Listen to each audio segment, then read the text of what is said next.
안녕하세요. 세계를 보는 눈 오늘의 국제뉴스입니다. 오늘의 주요 소식입니다. 러시아의 거센 압박에 우크라이나군이 자포리자주의 일부 마을에서 철수했습니다. 우크라이나 무인기가 러시아 본토 항구의 S-400 방공 시스템을 파괴한 소식과 또 우크라이나가 러시아와의 포로 교환 재개를 추진하고 있다는 소식을 먼저 전해드리겠습니다. 그 외 다양한 소식을 이어서 전해드리겠습니다. 첫 소식입니다. 우크라이나 동부 전선 상황이 심상치 않아 보이는데요. 우크라이나군이 러시아의 압박에 거세지니까 자포리자주의 한 마을에서 철수했다고요? 네, 그렇습니다. 우크라이나군이 공식적으로 확인한 내용인데요. 자포리자주 노보바실리스케 마을에서 철수해서 더 유리한 방어 위치로 이동했다고 밝혔습니다. 아, 더 유리한 위치로요? 네, 러시아군이 10월부터 공세를 워낙 강하게 밀어붙이고 있어서요. 한께는 가장 안정적인 전선이라고 했던 훌야이폴의 소도시마저 포위 위협을 받는 상황이거든요. 자포리자 전역에서 압박이 지난 14일에 시야가 제한된 틈을 타서 VLA 강에 부교를 건설하고 차량 최소 10대를 이동시킨 것으로 파악됐습니다. 다음 소식입니다. 지상에서는 이렇게 밀리는 모습도 있는데 반대로 우크라이나가 러시아 본토 깊숙한 곳에 군사시설을 타격하는 데 성공했다는 소식이군요.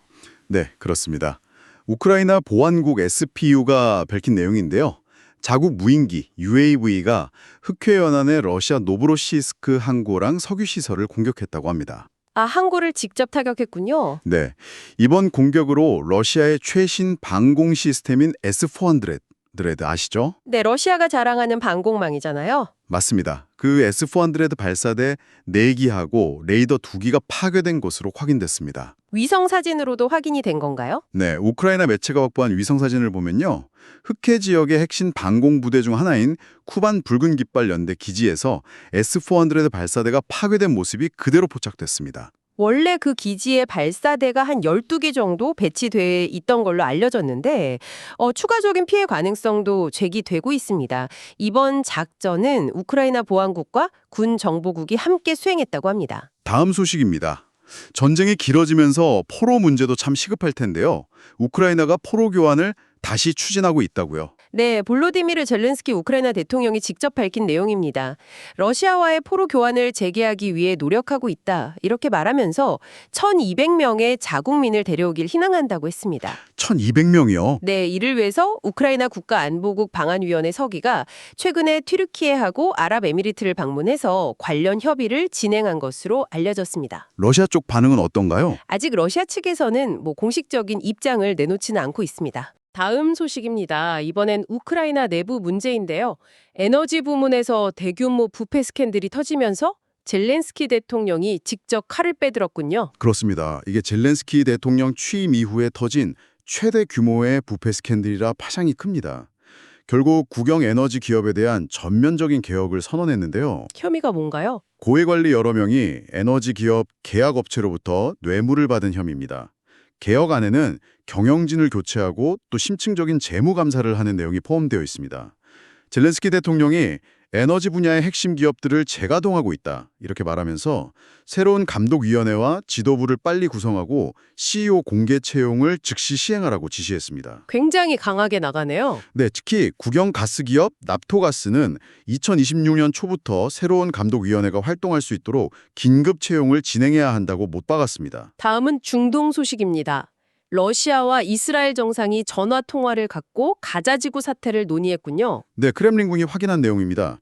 블라디미르 푸틴 러시아 대통령하고 베냐민 네타냐후 이스라엘 총리가 전화 통화를 했습니다. 어떤 이야기들이 오갔을까요? 아무래도 가자 지구의 휴전 문제 그리고 인질 교환 협상 상황을 포함해서 중동 중세 전반에 대해 심도 있는 의견을 교환했다고 합니다. 이 통화가 러시아가 가자 지구 사태 관련해서 자체 결의한 초안을 유엔 안전보장이사회에 제출한 직후에 이루어진 거라 더 주목을 받고 있습니다. 러시아의 입장은 뭔가요? 러시아는 지속 가능한 적대 행위 중단을 위해서는 좀 균형 잡힌 접근이 필요하다 이런 입장입니다. 다음 소식입니다. 가자 지구의 전후 처리 문제를 놓고 미국과 이스라엘 간의 이견이 좀 있는 것 같습니다. 네, 그렇습니다. 미국 행정부가 하마스 무장 해제 단계를 건너뛰고요. 곧바로 국제안정화군 ISF를 투입해서 재건 단계로 넘어가는 방안을 검토 중인 것으로 알려졌습니다. 무장 해제를 건너뛴다고요?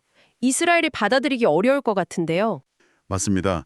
이스라엘 측은 하마스를 무장 해제하지 않은 채 가자 지구를 재건하는 건 이거 평화계획의 전제 조건에 위배된다면서 강하게 반발하고 있습니다. 다음 소식입니다. 이스라엘 내부에서는 정부에 대한 비판의 목소리가 커지고 있군요. 네, 지난 15일에 텔아비브와 하이파 같은 이스라엘 주요 도시에서 수천 명이 참여하는 반정부 시위가 또 열렸습니다. 시위대의 핵심 요구사항은 뭔가요?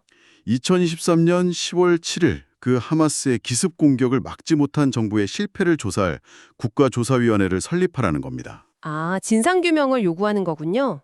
그렇습니다. 정보 수집 실패부터 정부의 대응까지 그 모든 과정을 독립적인 국가기관이 철저하게 조사해야 한다고 주장하고 있습니다. 최근 여론조사를 봐도 대다수의 이스라엘 국민들이 이 독립적인 조사위원회 설립을 지지하는 것으로 나타났습니다. 다음은 기후 관련 소식입니다. 미국 캘리포니아 남부에 이례적인 폭우가 쏟아졌다고요? 네, 대기의 강이라고 불리는 이례적인 폭풍 현상 때문에 캘리포니아 남부 지역에 폭우가 내려서 홍수경보가 발령됐습니다. 대기의 강이요? 네, 태평양에서 불어오는 다량의 수증기를 머금은 거대한 공기 흐름을 말하는데요.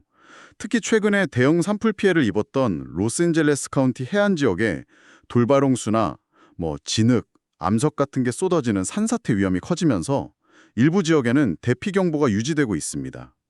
시에라 네바다 산맥 일부 지역에는 30cm가 넘는 폭설도 예상된다고 합니다. 다음은 남미로 가보겠습니다.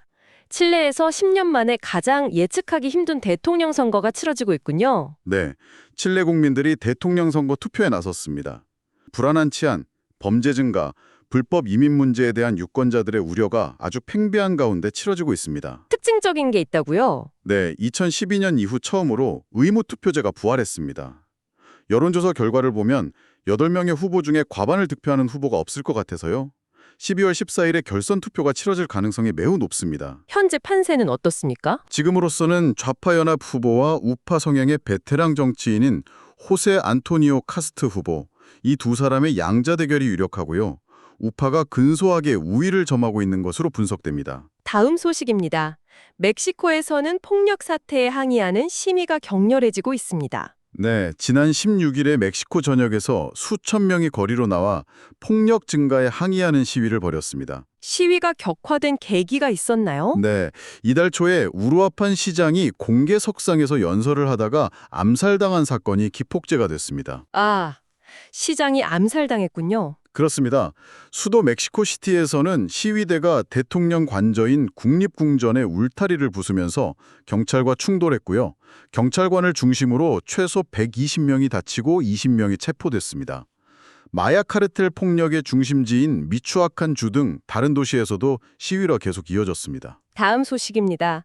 유럽연합이 도널드 트럼프 대통령의 재선 가능성을 경제의 위험 요인으로 보고 있다는 분석이 나왔군요. 네, 유럽연합 관계자들이 다음 주에 발표될 경제 전망 보고서에서 2026년 경제 성장률 전망치를 하향 조정할 것으로 예상됩니다. 그 원인으로 트럼프 대통령의 재선 가능성을 꼽은 건가요? 네, 이 보고서가 트럼프 대통령 재선 시에 미국의 높은 관세 부과 위협이라든지 또 독일의 장기적인 경제 부진, 프랑스의 정치적 불안정 같은 것들이 유럽 경제에 미칠 영향을 지적할 것으로 보입니다. 마지막 소식입니다.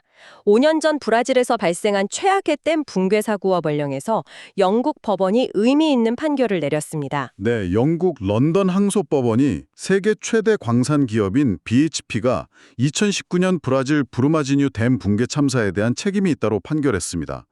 이 사고로 270명이 목숨을 잃었죠. 법원이 책임을 인정한 근거는 무엇이었나요? BHP가 안전하지 않은 상태라는 걸 알면서도 댐의 높이를 계속 높인 것이 붕괴의 직접적인 원인이라고 판단했습니다. 이 사고로 수백만 톤의 유독성 폐기물이 유출돼서 브라질 역사상 최악의 환경 재앙으로 기록됐거든요. 소송 규모가 엄청나다고 들었습니다. 네, 피해 주민과 기업 등이 제기한 소송 규모가 480억 달러에 달합니다. 오늘 2025년 11월 16일 환율을 1달러당 1,400원으로 가정하면요. 이게 하나로 약 67조 2천억 원에 이르는 금액입니다. 67조 원이요? 네, BHP가 배상해야 할 구체적인 피해액을 결정하기 위한 재판은 2026년 10월에 시작될 예정입니다. 오늘 준비한 소식은 여기까지입니다. 지금까지 시청해주셔서 감사합니다. 오늘도 좋은 하루 되세요.